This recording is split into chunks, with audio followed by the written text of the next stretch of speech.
Thank you very much for the invitation to come and share with you today on men's mental health issues. And I was asked specifically to speak on the matter of race and mental health, which I think is a very complex issue. I want to start by, let me say, giving my positionality statement. Yes. So I am a father of two boys, first of all. I'm a father of two boys. And as a result, my interest in masculinity is even more, what's the word I'm looking for? It means even more to me because I have to think about what kind of men am I going to be raising and contributing to. I have to also say that when you heard before, I am coming as a social worker in child protection, but I'm also coming as a gender specialist, as some people would want to say. So I am looking at the issue of race and men's mental health from multiple perspectives. I want to start by talking about what do we mean when we say race in our context, because it means something different in different places. Some people will say in Jamaica, we don't have the same issues of race as people do in other contexts. In Trinidad and in Guyana, there is, large proportion of the population is Indo-Guyanese or Indo-Trinidadian, maybe around 50%, I think. But we don't have the same kind of racial makeup in Jamaica. So most times we think about Jamaica as being a place where we are predominantly Black. Many years ago, and I hope you don't mind me speaking this casually, many years ago, you heard that I did many things, but I was in a movie.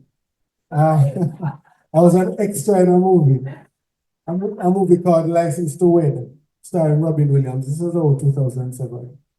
And there was a scene in the movie where it was the wedding reception. So I was at the wedding reception. And of course, all the people who are in the wedding reception, or majority, were white people, right? As they opened their mouth to speak, behind the scenes and so on, all of them spoke Patois. So the question was, where all of them white people here come from? All of these white people in Jamaica all this time. And people say, oh, they were living in the hills of Upper St. Andrew. They just came down now for the whole year. Yes?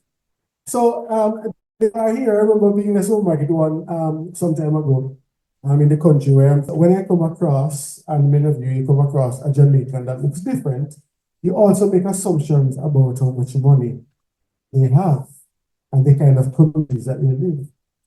These kinds of differences impact upon men's mental health, I can tell you, because there's an expectation that there are some people, or there's an understanding among many Jamaican men, and forgive me for speaking specifically to Jamaica at this point, many Jamaican men, that there is a system in place, and there are some people who are more closely aligned to the system than others.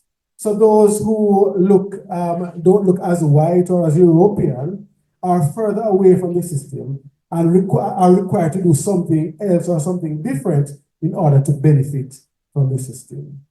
So there is almost a kind of dissonance that exists among many Jamaican men about how they can survive in the system. We believe that we are in a system that prioritizes, or a system that privileges people who look a particular way.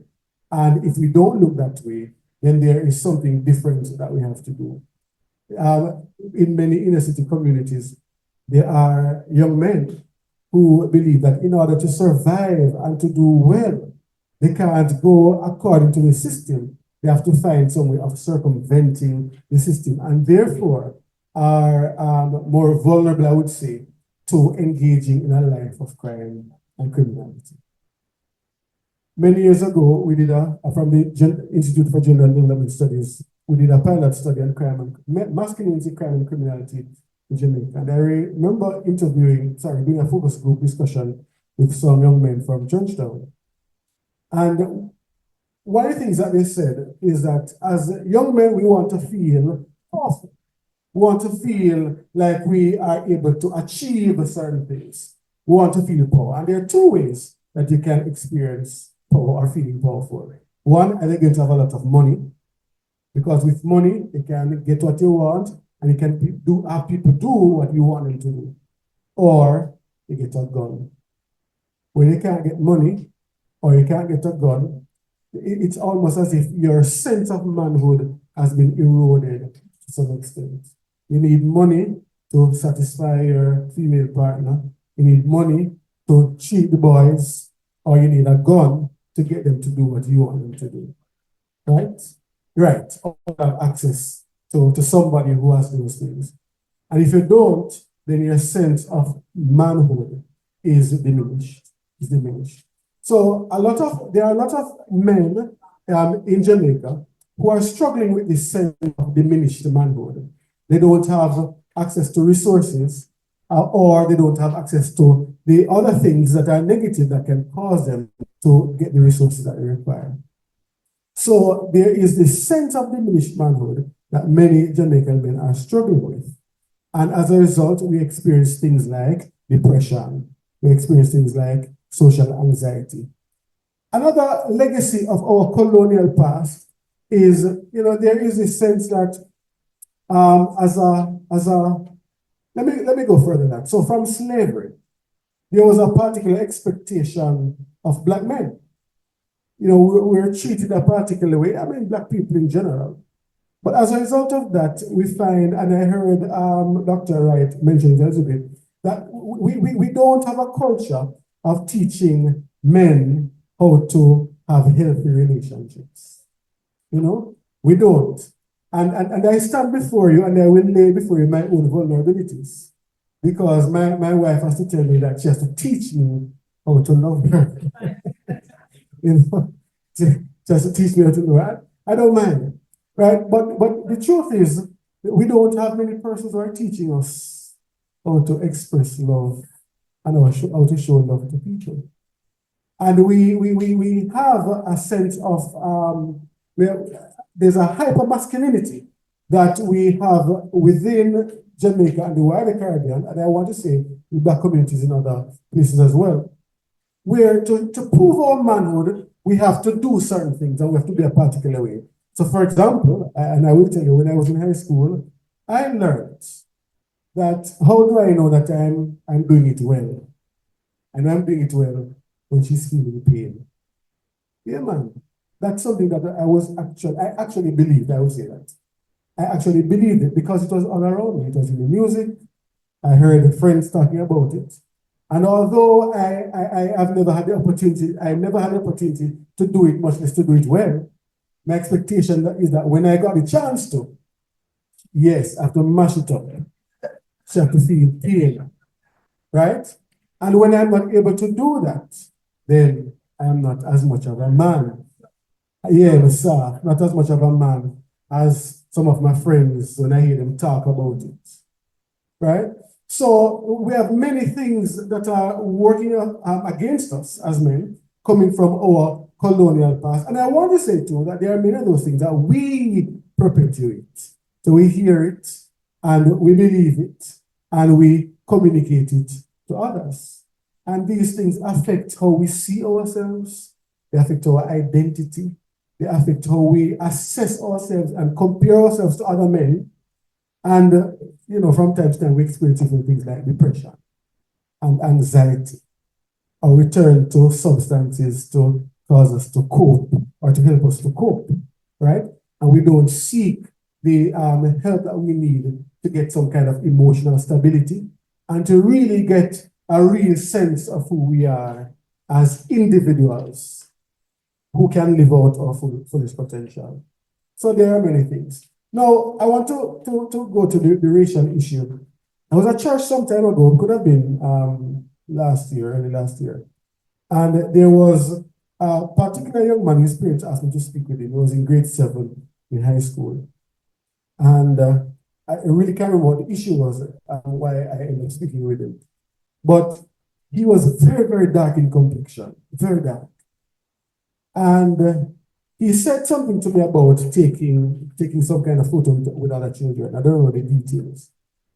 But he said to me that he did not want to take the photo because when he takes the photos, he stands out. And I said, what do you mean you stand out? He says, I'm darker than everybody else. And I said, but why would you want to stand out? Why would you want to fit in when you can't stand out? When you stand out, everybody sees you. And when you stand out, you can, do all kinds of things. I don't know what I told him. But I don't know, the language in the conversation was blending in versus standing out. Even in 2025, we have many young men who have image issues because they believe that how they look is not the standard or not the ideal, certainly within our societies. Because there are many young girls who do like the lighter skinned men, but there are many who like dark skinned men too, right? But the point I'm trying to make is that our youngsters are experiencing these kinds of conflicts as they try to navigate life in general. And I'm talking about a grade 7 student, right? And I don't want to go into the bleaching argument because, I'm not done the work to say this is what people bleach or not.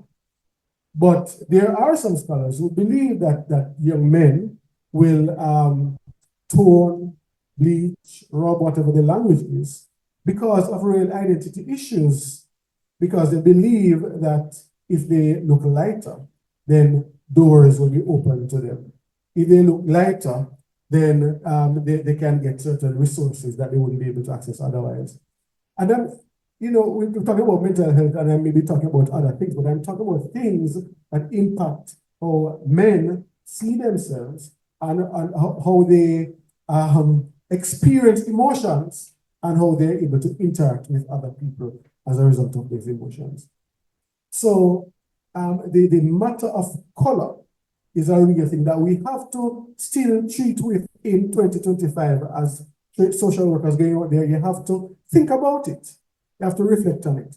I tell the people all the time that I didn't know people say I'm brown. I didn't know I was brown until I came to Kingston, because that's another dynamic that you have to look at. In country, it's different from when you're in town. When I came to town, I'm on the bus and I said, brown man. I said, who they're talking to? Because growing up, as far as I know, I'm black.